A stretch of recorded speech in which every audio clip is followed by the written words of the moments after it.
hablamos además de un libro que pues personalmente pues me parece muy pero que muy interesante, y es que nos surgen varias dudas, como ¿qué pasaría si casi nada hubiese sucedido como nos han contado? ¿Qué pasaría si los acontecimientos políticos más recientes no hubieran sucedido como nos han contado? ¿Qué pasaría si las cosas no hubieran sido como recordamos que fueron? Estas son las inquietantes preguntas que plantea el escritor Lorenzo Luengo en su novela La cuestión Dante, con la que ha resultado ganador del Premio de Novela Ateneo de Sevilla, un thriller que mezcla ficción y realidad y que nos invita a realizar un viaje fascinante e inquietante por el mundo de los sueños y de una realidad alternativa. Lorenzo Luengo es escritor, autor de varias obras como La cierva de la aurora, El quinto peregrino o América, títulos que le han valido el aplauso de la crítica y su reconocimiento como una de las voces más originales del panorama literario actual. Buenas noches, Lorenzo Luengo. Pues buenas noches, David, ¿cómo estás? Muy bien, encantados de tenerte en Tras los Límites, y más para hablar de conspiraciones, como es yo creo que uno de los ingredientes principales de La cuestión Dante, ¿no? Tu último libro, como decíamos, por el cual has sido además reconocido pues con ese premio de novela Ateneo de Sevilla. Sí, la conspiración está presente desde la primera página hasta la última. Pero yo creo que también porque la conspiración está presente en la vida de todos nosotros yo creo que desde el día en que nacemos hasta el día en que morimos. Uh-huh. Lorenzo, ¿cuál sería el escenario que nos plantea La cuestión Dante? Esa sinopsis del libro. Pues yo creo que es un escenario reconocible para cualquiera de tus oyentes, porque creo que no solamente por el hecho de que vivimos en ese mundo que plantea la novela, sino también porque cada vez va siendo más distinguible que ese mundo está separándose del telón de mentiras en el que hemos vivido inmersos durante demasiados años y que por fin empieza a destaparse. De hecho, ha sido yo creo que una casualidad afortunada que los casos de Snowden y WikiLeaks hayan ido discurriendo a medida que yo escribía la novela, porque se iban dándome la razón en lo que yo pensaba que estaba haciendo. Yo no estaba creando en sí una ficción, estaba arbolando en todo caso una versión alternativa de la realidad que resulta que es la más real. En cuanto al escenario, son escenarios reconocibles para cualquiera, porque la novela discurre desde 1973 hasta 1996, con dos escenarios muy claros. Uno es lo que sería una especie de instalación militar secreta donde se realizan experimentos de control mental, y luego la otra sería la que discurre más a partir del 73 hasta el 96, y bueno, es un escenario que va pasando desde Londres, Estocolmo, Berlín, Estados Unidos, y va planteando la historia del siglo XX tal y como nos han contado que ha sido, pero también se van desenmascarando las muchísimas mentiras que realmente nos han llevado a donde estamos ahora mismo. Uh-huh. Lorenzo, yo tengo que decirte pues bueno que las conspiraciones son uno de mis temas favoritos. De hecho, esta noche tenemos una sección dedicada al tema de Monsanto. Tu novela habla sobre varias teorías de la conspiración, pues como son el MK Ultra, pero hay quizás algunas que son menos conocidas, como por ejemplo la operación Paperclip. ¿Qué nos podrías contar de Paperclip? Sí, la operación Paperclip es una de las que yo conocía de oídas antes de zambullirme en el mundo de las conspiraciones, del cual yo era simplemente un espectador. Había leído mucho sobre el tema, pero no había ahondado lo suficiente como para separar lo que es la realidad de la ficción, lo que es la leyenda urbana de lo que posiblemente fueron sucesos reales. La operación Paperclip fue la que tuvo lugar en el 45, justo después del final de la Segunda Guerra Mundial, por la cual muchos científicos y jerarcas nazis fueron trasladados a Estados Unidos en secreto. Muchos de ellos, eran alrededor de 3.500, se contabilizaron, y vivieron en suelo americano, muchos de ellos con otras identidades, con el propósito de sacar adelante algunos experimentos que habían estado teniendo en Alemania durante la época nazi y que tuvieron su continuidad en Estados Unidos bajo el secreto militar. De esos secretos y de esos experimentos realmente se ha amamantado Estados Unidos desde esa época hasta el 73, en que fueron cancelados muchos de los experimentos que se estuvieron haciendo, sobre todo en los temas de control mental. Pero lo más sorprendente que yo descubrí cuando estuve haciendo toda la documentación, sobre todo en Estados Unidos, viajando de un lugar a otro, hablando con personas que habían conocido tanto a agentes gubernamentales que habían estado inmersos en la operación Paperclip, como en personas que habían sufrido los efectos del MK Ultra, hablando con unos y con otros, me sorprendí muchísimo más cuando descubrí que esos experimentos no acabaron ahí, sino que se prolongaron en el 73 por iniciativas privadas que iban comprando muchos de esos experimentos y que luego los iban trasladando a sus propios intereses comerciales. Hemos hablado antes, como decíamos, de conspiraciones como son el MK Ultra, teorías de la conspiración como son el MK Ultra, la operación Paperclip y varios casos, ¿no? Pero, como decíamos al principio, esta novela, pues digamos que aúna ficción y realidad. ¿Qué parte habría de ficción y qué parte habría de realidad?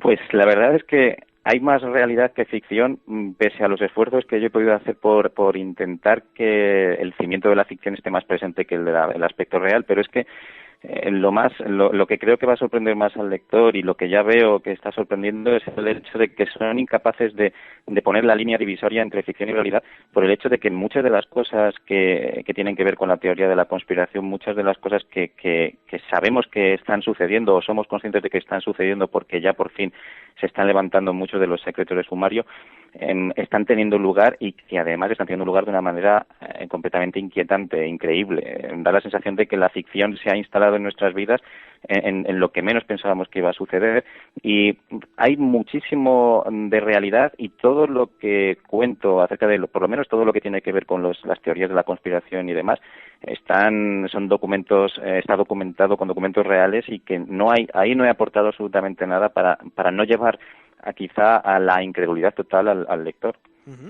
Bueno, para prácticamente ir terminando, te querría preguntar, tú como gran interesado en el tema de las conspiraciones, y aparte yo también, como te comentaba antes, es uno de los temas que más me interesan en esto del misterio, de lo extraño, pues te querría preguntar, ¿tú qué le recomendarías a nuestros oyentes para que aprendan a dar más o menos veracidad a algunas teorías de la conspiración?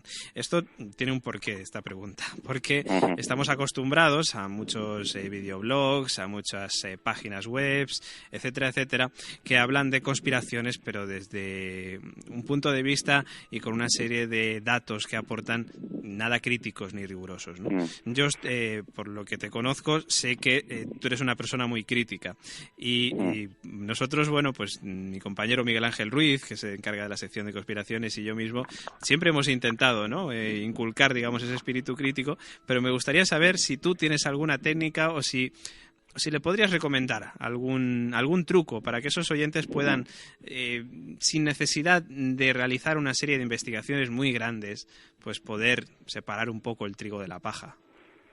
Pues es una pregunta muy, muy interesante la que formula David, y yo creo que además es una pregunta que, sin planteármelo como tú lo has planteado, me la tuve que formular yo en su momento, cuando sobre todo empecé a documentar toda la trama de conspiraciones, para que tanto los lectores posibles como tus oyentes que se hagan una idea. Muchas de las teorías de las que se formula la novela son bastante conocidas. Lo que ocurre es que, como tú bien dices, hay que poner en algún lugar la línea que separa la crítica de la catación total de los hechos. Hay teorías que se plantean como tales, pero que luego resultan ser hechos. El caso del primer atentado contra las Torres Gemelas, del que hablo en la novela, ese es uno de los casos que me llamaron más la atención por lo poco documentados que están, o el caso de Reagan, del atentado fallido contra Reagan. Se me ha achacado que fantaseo con esa parte, cuando en realidad no hay ninguna fantasía. Todo lo que cuento, por muy increíble que suene, ya estaba predeterminado en el atentado de Kennedy, del que también hablo, porque obviamente todos los años, desde los años 50 hasta la actualidad, planteo una serie de circunstancias en las que hay un hilo conductor. Yo creo que cualquier persona que esté interesada en la teoría de la conspiración, yo creo que primero tiene que estar interesada en una cosa, que es intentar averiguar dónde está la verdad, tanto en eso como en cualquier otra circunstancia de su vida, y a partir de ahí hacer preguntas que intenten solamente esclarecer esa verdad. Obviamente siempre es necesario un acervo de documentación que tendremos que conseguir de primera mano, lo queramos o no, porque no podemos fiarnos. Yo no he podido fiarme de las anécdotas o de los comentarios de segunda mano. No digo que una persona que quiera saber la verdad que hay, por ejemplo, tras el caso MKUltra, el programa MKUltra, tenga que viajar a Estados Unidos, como yo hice, hablar con personas que estuvieron implicadas o personas que lo sufrieron en sus carnes. Eso ya, digamos que entra dentro de otra parte del interés que puedas tener por esclarecer la verdad. Pero existen muchos libros muy concienzudos en los que se habla desde un punto de vista muy transparente y no tanto como yo he visto en demasiadas páginas web, por ejemplo, que desde luego ha sido lo primero que he descartado en su momento a la hora de documentarme, porque muchas veces piensas que existen, yo no sé realmente si existen o no, pero me da la sensación de que existe una serie de intoxicadores voluntarios en esta clase de mundo. Unos que no sé si es que fantasean de verdad o tienen algún tipo de trastorno severo que les hace confundir la realidad con la ficción. Completamente de acuerdo contigo. Sí, es que salta a la vista en muchos casos, pero también hay otros que lo que son más inquietantes aún, que son aquellos que te da la sensación de que están intoxicando voluntariamente. Gente que detrás de un montón de grandes verdades, que además quienes, tú seguramente, Miguel Ángel, yo, que hayamos podido estudiar estos casos y que nos hayamos documentado concienzudamente, sabemos que lo que están diciendo es verdad, pero lo juntan, lo unen con un montón de cosas que son tan increíbles y tan poco sensatas, que te da la sensación de que esas están puestas ahí para echar tierra sobre la otra verdad, las cosas que deberíamos saber sin necesidad de intoxicaciones. Completamente de acuerdo con lo que nos comentas, Lorenzo.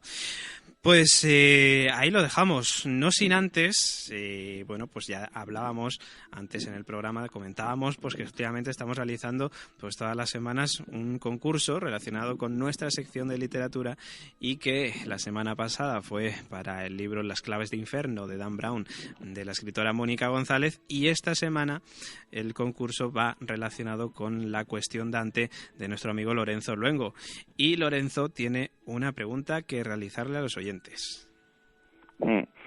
Sí, como antes hablaba, el libro tiene muchísimas conspiraciones del siglo XX, desde los años 50 hasta la actualidad, pero hay algunas que están, yo creo que están todas las más conocidas y todas las que son reales, y luego hay algunas que quizá estén o quizá no estén. Entonces, el lector o el oyente tendrá que discernir cuáles son las que pueden estar dentro de tres posibilidades.